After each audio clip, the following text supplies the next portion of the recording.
Namaste dear friends. Today we will be looking at a very simple movement, not exactly a posture. The posture name is Uttanasana, or the simple standing forward bend.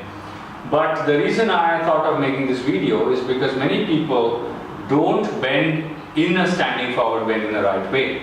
Usually when the teacher in the yoga asana class asks people to bend, they will usually bend like this by raising their arms. They will bend like this.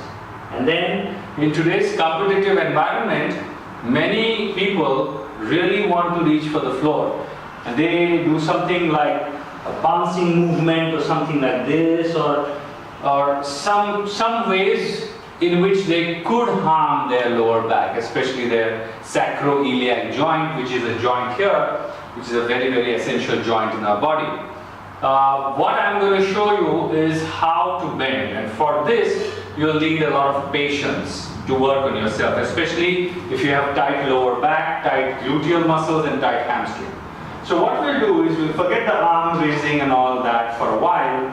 We'll just keep the feet parallel or slightly rotated outward, and we will first lengthen the spine. Now the most important component of a standing forward bend is this pelvis. The pelvic tilt is the most important component.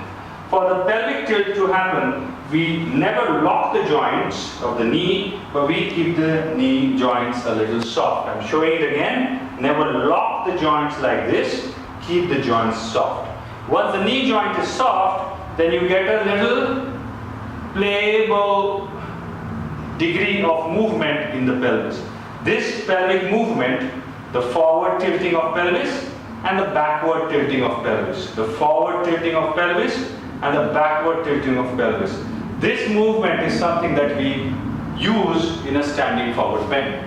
So what we'll do is, we will stand with the feet as wide as the hip, and then lengthen the spine, and then slowly, while keeping the spine long, we will start gently bending forward. But watch how I'm bending. I'm bending through my lower back, as if my hip, as if my butt is wanting to touch the wall behind me.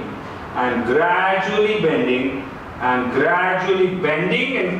correspondingly lengthening my spine. Gradually bending, correspondingly lengthening my spine. So by now you can see that my upper body, my torso, is almost parallel to the floor, but there's no unnecessary roundness in my lower back. So right now I am in what we call as a tabletop position, where my hamstrings are soft, my knees are soft, my hamstrings are very decently stretched. So if you have very tight, taut hamstrings, you will feel this posture a lot. And then I hand here. This is a region where you just maintain that standing forward bend posture. This much also is enough. If you already feel good enough stretch in your hamstring, you can take a block like this and just stay here on your fingertips and just allow the muscles to lengthen over time. If this is comfortable, you can go deeper like this through the block. So you can take 2 blocks and just allow yourself to lengthen through the lower back like this, and keep the head parallel. Don't lift the head because that causes too much of a crunch in the cervical spine. Keep the head like this, parallel, as if you're looking at a point on the floor.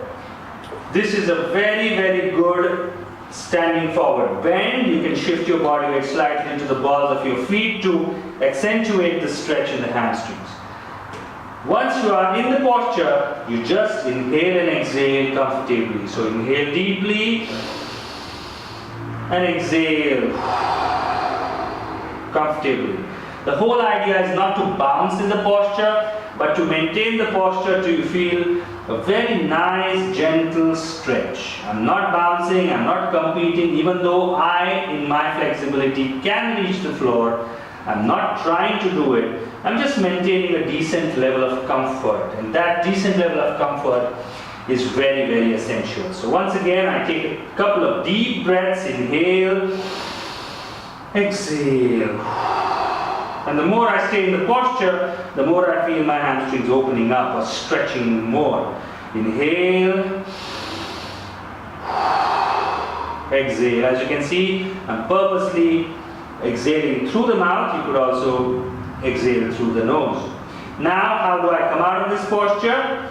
I don't want you to jerk out and just snap out of the posture. The safe way of coming out of this posture is by gently bending the knees, almost going into a semi-squat, and then using the glutes, using the buttock muscles to push yourself up, up, up, resisting the gravity and coming out of the posture.